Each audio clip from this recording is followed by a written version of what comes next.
దేవునికి స్తోత్రములు. దేవుని బిడ్డలారా, అందరూ క్షేమంగా ఉన్నారండి. మన రక్షకుడైన యేసుక్రీస్తు వారి యొక్క ఉన్నత నామములో అందరికీ క్షేమము శుభములు కలుగునుగాక. ఈరోజు దేవుని వాగ్దానం కీర్తనల గ్రంథము 67 అధ్యాయము 2వ వచనం. దేవుడు మమ్మను కరుణించి మమ్మను ఆశీర్వదించునుగాక. ఆయన తన ముఖకాంతి మా మీద ప్రకాశింపచేయునుగాక. దేవునికి స్తోత్రం. హల్లెలూయా.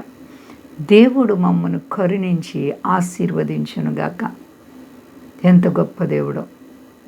దేవుని పిల్లల పట్ల దేవుడు చేసే ప్రేమ కార్యాలు, కరుణ చూపే దేవుడు, జాలి చూపే దేవుడు, ఆశీర్వదించే దేవుడు, మేళ్ళు చేసే దేవుడు. నీ జీవితంలో ఎన్ని మేళ్ళు చేశారో నీ ప్రభు ఒకసారి తలంచుకుని చూడు. దేవుని బిడ్డ, నీ హృదయంలో ఒక్కసారి ధ్యానం చేసుకో.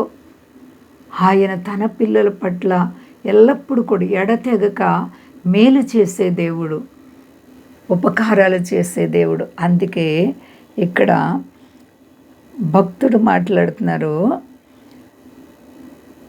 దేవుడు మమ్మను కరుణించి మమ్మను ఆశీర్వదించునుగాక. ఆయన తన ముఖ కాంతి మా మీద ప్రకాశింపచేయునుగాక. హల్లెలూయా. దేవుని ముఖ కాంతి నీ మీద ప్రకాశింపజేసే దేవుడు. నీవు చీకట్లో ఉన్నవేమో వెలుగునిచ్చే దేవుడు, నిన్ను శుద్ధి చేసే దేవుడు, బలపరిచే దేవుడు. నీకెటువంటి పరిస్థితుల్లో కృంగి ఉన్న నీ దేవుడు నీ చేయి పట్టుకుని నడిపించే దేవుడు. విడువక ఎడబాయిక నీ కుడి ప్రక్క నేడుగా ఉంటానని చెప్పినటువంటి దేవాతి దేవుడు. కాబట్టి ఆయన కొరకే మన జీవితాల్ని స్థిరపరుచుకుందాం. ఏ పరిస్థితుల్లో కూడా భయపడకండి. సర్వశక్తిమంతుడు.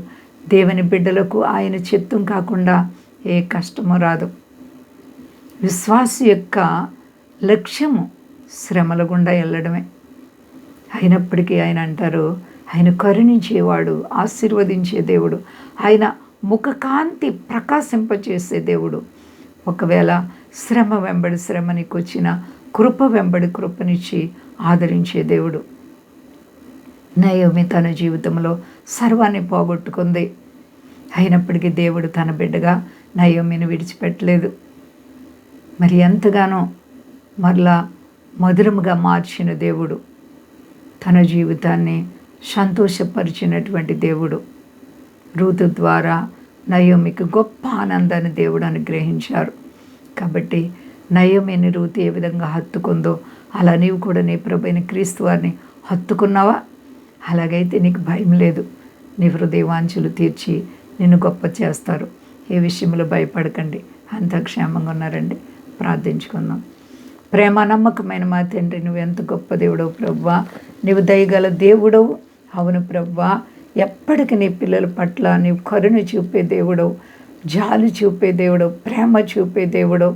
అయ్యా, నీవెప్పటికీ కూడా నీ ప్రజల పక్షంగా వ్యాజ్యమాడే దేవుడవు. దేవానికి స్తోత్రాలు. మా దేశాన్ని, దేశ నాయకులను కాపాడండి. మా దేశ ప్రజలందరినీ రక్షించండి.